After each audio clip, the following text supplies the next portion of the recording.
Welcome, everybody. This is WeAwake, our mostly weekly get together, and there's power in group meditation, and it's doesn't matter if you're on the other side of the world. There's a field somehow formed, as in quantum physics.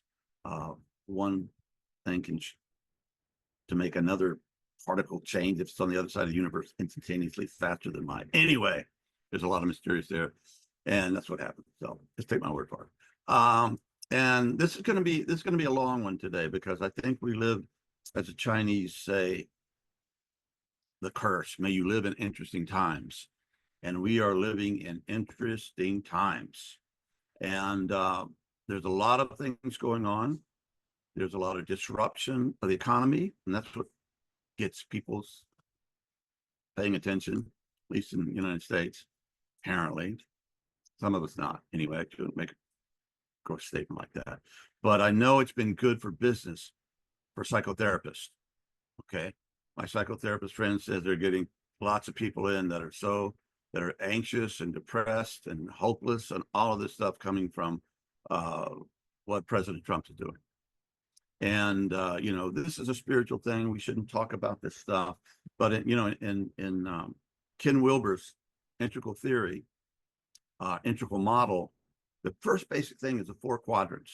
Okay, so the first quadrant is the upper right, and that's your individual self, your memories, your ego, your sense of yourself, your poet, your musician, or your doctor or lawyer, just all your self stuff, the interior stuff.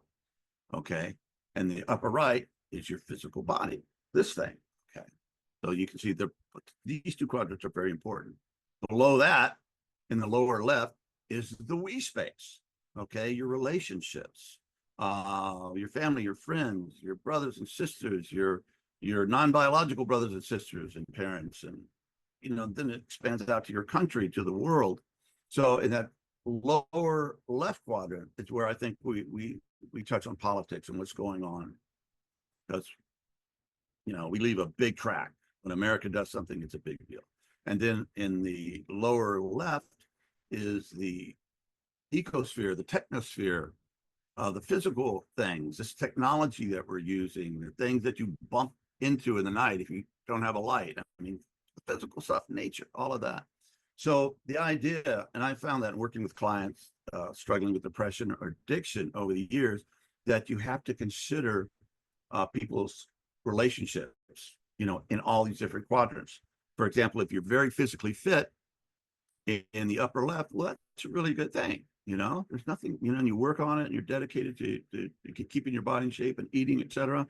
That's a good thing, but that doesn't fix everything in the upper left or the lower right or the lower left. So it affects it in a good way. I think if you're physically fit, it helps you deal with anxiety and emotions and past trauma and everything, but it doesn't fix it completely. It's a help. So if you do something good in one quadrant, it positively affects all the other 4 quadrants. Also, if you do something really bad in one of the quadrants, it affects all the other quadrants. So let's look at what's going on with Donald Trump and what's going on with my country right now. Okay, hence this. I've often said that I love my country deeply, but I love it with open eyes. Okay, it's not a jingoistic, just America, whatever, Sieg Heil. That's not it. I know we've done good things, we've done great things, we've done awful things. Right now, we're moving through a negative state. So let me share something with you that I was looking up. Psychopathy. What is a psychopath? And this comes from ChatGPT, and I use it a lot. It's great for studying. I'm not using it to take over the world or anything like that. I use it to learn more about stuff. It's Google on steroids, right? It's amazing at the speed of thought. Okay, so these are the traits of a psychopath. And think of a psychopath as a person that has no conscience. And anyway, I'll read them to you. First, lack of empathy or remorse. Manipulative, deceitful behavior, grandiosity and narcissism, impulsivity and irresponsibility, superficial charm, pathological lying, callousness toward others, and failure to accept responsibility for actions. And it goes on. And you get down to it, and the real clincher is ChatGPT was talking about Stalin and Hitler, okay? Not Donald Trump. And you just read the stuff and go, oh my God, you know, so it's quite upsetting. And a lot of people, we have different strategies for dealing with it. We get angry, we get despair, we get involved politically, we send money to organizations that we support, or we just stop watching the news. I think that's what happened. MSNBC, which is a pretty progressive network, after the election, they lost 50% of their viewers because I just think people, I stopped watching. I was just couldn't handle it at the time. So the question is, what do we do and how do we deal with it? And this meditation today is, it is, tell me the name of it again, somebody. Infinity. Infinity, thank you very much. And it's an hour-long track, and it's very powerful. And it's an hour long, and it takes you down to, starts out in delta and alpha, then cuts it down to the lambda, which is a very strange, interesting, very deep track. And so in meditation, more is more.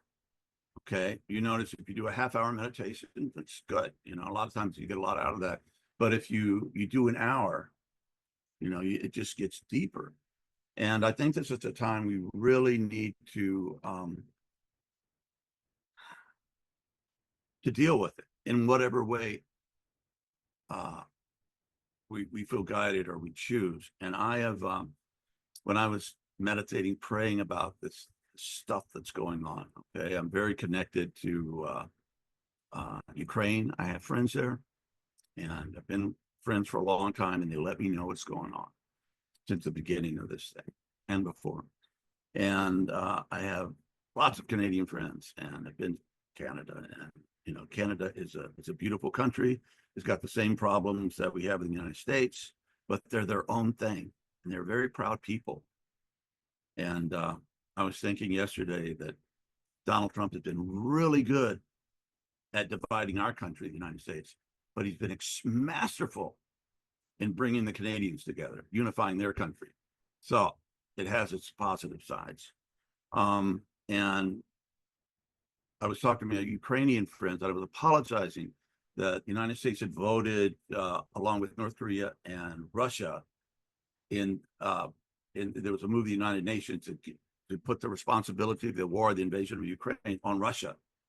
So we voted with the dictatorships, the totalitarian governments, these dictatorships, for the first time in our history.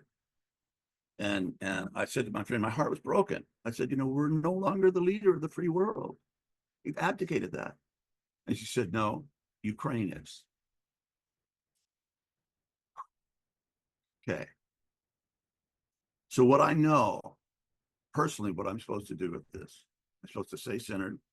I don't do this thing, news, before I've done my study and meditation in the morning. If I start looking at the news, it really throws me off, and I can't get out of my mind. It's not healthy. So I get centered and do my internal work, my prayer, my meditation, the works that I'm studying, and that gets me in a good place to start the day. So the intuition came to me, resistance to this whole thing, but I'm not sure what that looks like.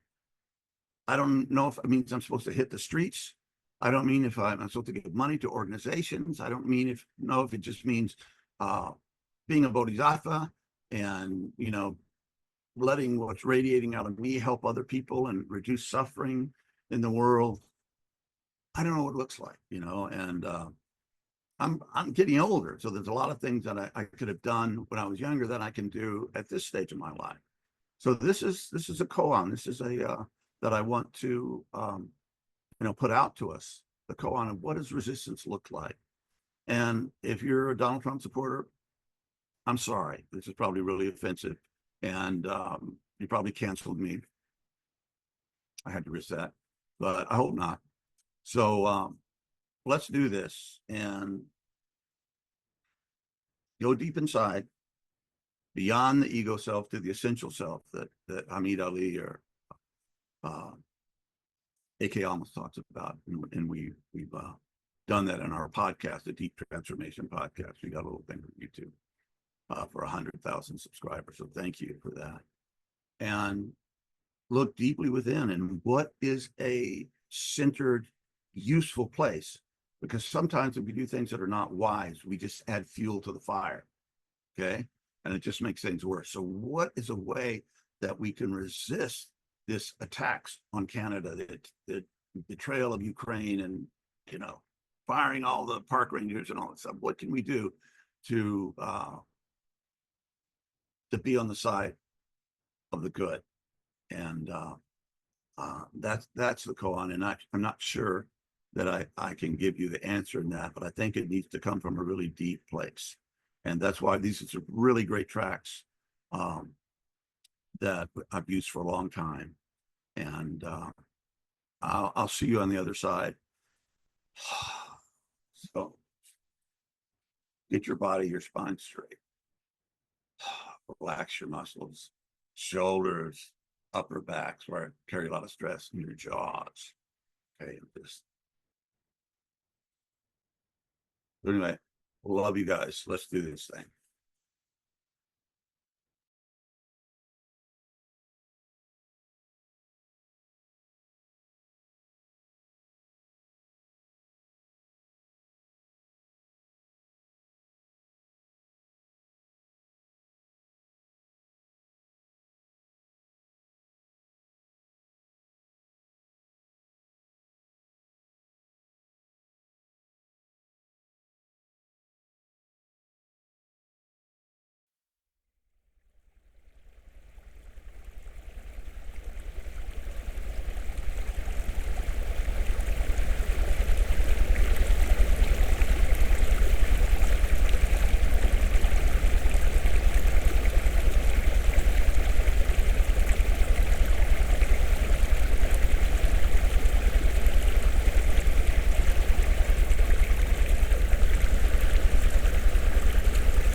Oh, well, welcome back, everybody.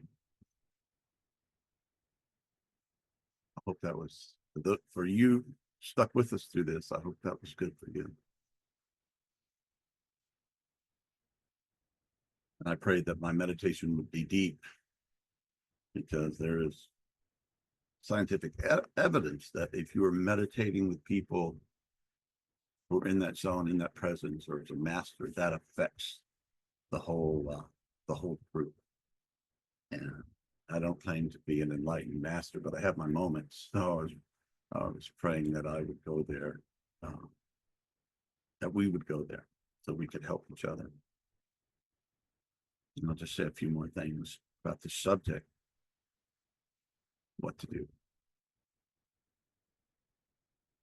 Came to me a line from a Bob Dylan song, and deeply affected by Bob Dylan. Music, my songwriting, my music development. And if you've seen the recent movie, absolute newcomer or something, I think that was the title. Anyway, the new biopic about Bob. It's a masterful movie. Timothy, whatever his name is, the guy who portrayed Dylan, was performing for the ages. Anyway, check it out. There's a line in the song. It's called Hard Rain. And it's the last part of these long extended verses. And he ends that verse with, or maybe the last verse in the song, the last part of the last verse. He says, and I'll know my song well before I start singing. And it's a hard rain gonna fall. I'll know my song well. So I think the challenge here is to know ourselves well before we start singing, before we start resisting, before we start doing what we're supposed to do. And one of the ways to do that, to help with that, and I've been learning through this process of conversations with Hamid Ali that we've been doing on our podcast, Deep Transformation, is inquiry. Okay? It's like, why am I feeling this anger? And where does that come from? Where does this despair come from? Where does this anxiety? What is that? What does that connect to? And if you follow that down, you can get to a place, a very deep place, that doesn't need to be healed, that's already liberated. It taps into that. And personally, I was the youngest of three brothers, and I got bullied at times by my brother. I hated it. And then when I went to school, I was bullied. I had to learn to fight and resist, and I didn't always win, but I fought. And then I had a big growth spurt. I got big, and so nobody picked on me in my class anyway. So I don't like bullying. It really bothers me. I don't like strong people picking on weaker people. Very, very deep. Yeah. Another part of my rejection of this whole Trump thing is because I was in a cult. I was a young teen. I joined, and I was there until I left in my early 20s. And at first, it was a very pure and beautiful thing. Didn't last long. That purity, but it was there. And I was very innocent, Parsifal, I'm pure fool, and really had deep spiritual connections. And then, as often happens in these groups, that the leader became more demented in his narcissism and alcohol, turned out. And it just got worse and worse, very recent, until I left. And my older brother, who had joined before me, left also. He did well, you know, got his family out, did well, and then he went back. But to me, that was unforgivable because I knew he knew better. But anyway, these things are very complicated. But eventually he left, and he spent time with me. He survived a few years. When at first he was deeply depressed, just kind of this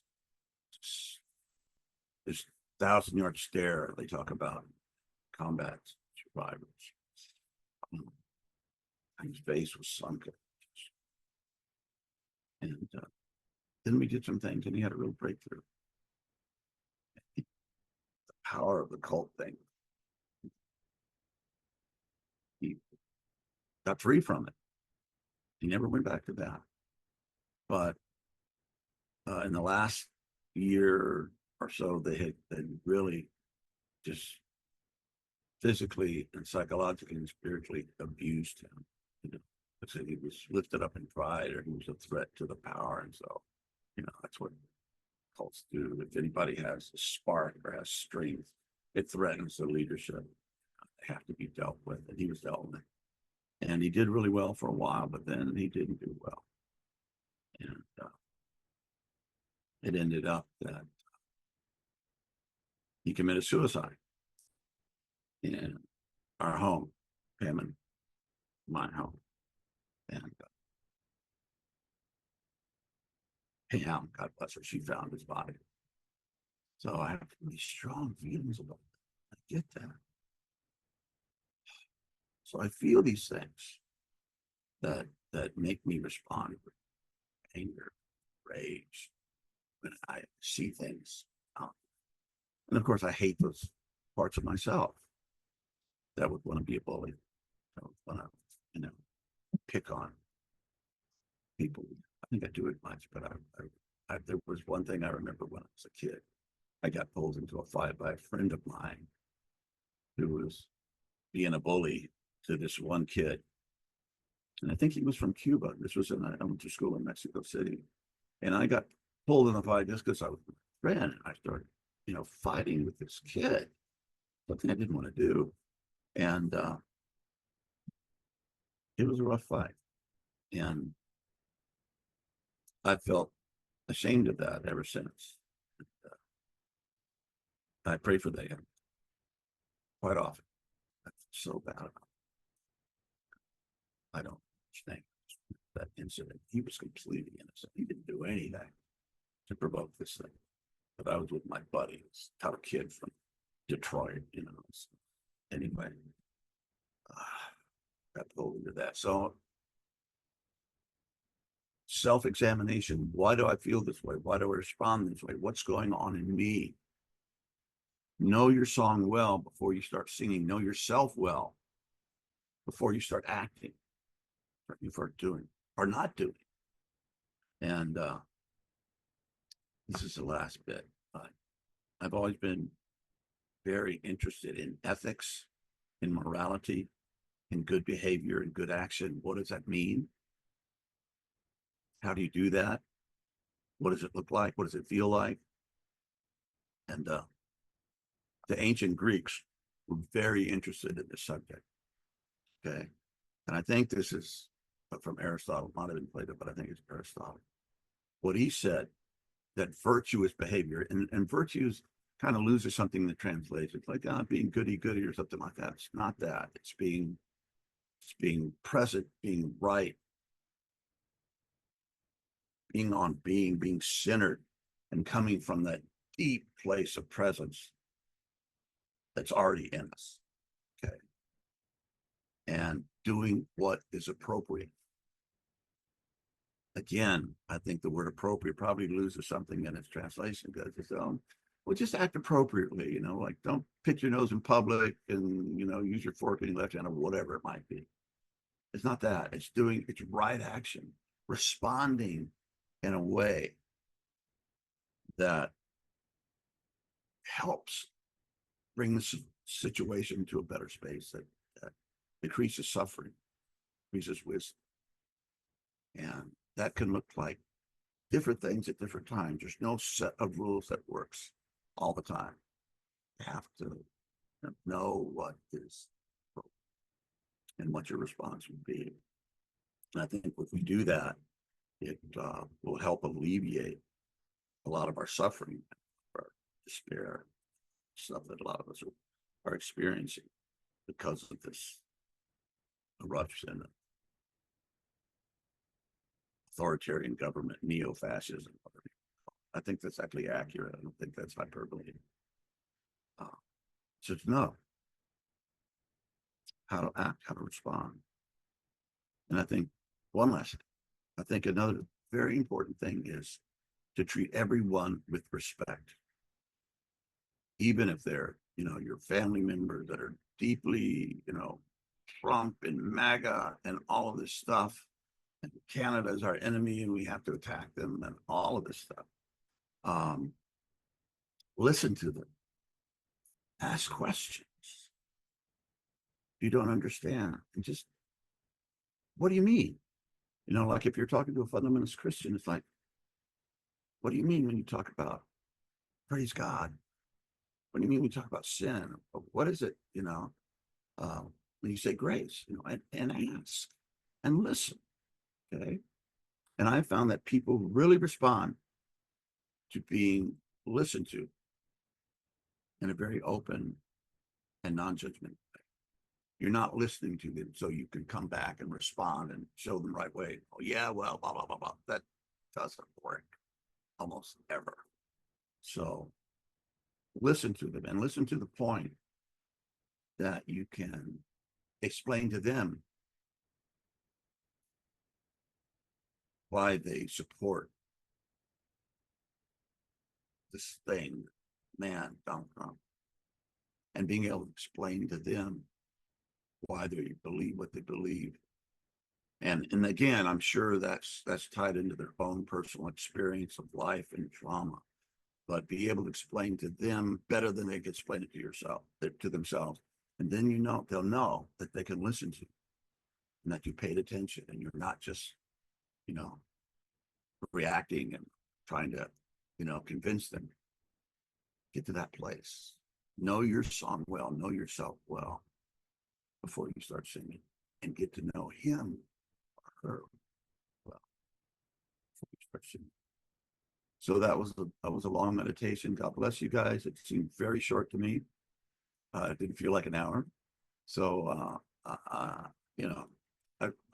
anyway, thank you for putting up with me. I use humor a lot, and I hope that's not offensive. And I pray and hope that this whole subject has not been too offensive. And if it has been, I apologize, but I felt I need to talk about this because it's, for many of us, it's the elephant in the room in our lives and our time. So, I must say, God bless.